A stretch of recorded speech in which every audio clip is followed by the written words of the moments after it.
பராசக்தி என்ற பெயர் வந்து ஒரு சாதாரண ஒரு படை தலைப்பு கிடையாது.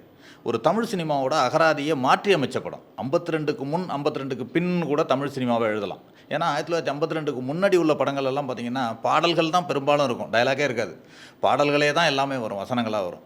அதே மாதிரி நடிப்புக்கும் பெருசாக ஒரு ஹோப் இருக்காது, உச்சரிப்புகளுக்கு ஹோப் இருக்காது. பாடத் தெரிந்தவர்கள் தான் நடிகர்களாகவும் இருந்தாங்க அந்த காலகட்டங்கள். ஆனால் 52க்கு பிறகு ஒரு சமுதாய ரீதியாக ஒரு புரட்சியை ஏற்படுத்திய படம்னு சொல்லலாம், ஒரு ஒரு திருப்புமுனையை ஏற்படுத்திய படம்னு சொல்லலாம். இன்றைக்கு உள்ள இணையதள வேர்ல்டில் நீங்கள் கூகுள் சர்ச் ஏதோ ஒன்று போனீங்க அப்படின்னு சொன்னீங்கன்னா, பராசக்தி அப்படின்னு போட்டிங்கன்னா, இது நேற்றைக்கு முன்தினம் வரை பராசக்தி என்று போட்டிங்கன்னா கலைஞருடைய படமும் அந்த வசனங்கள் வரும், சிவாஜி அவர்கள் பேசிய வசனங்கள் வரும், அது பற்றிய செய்திகள் வரும்.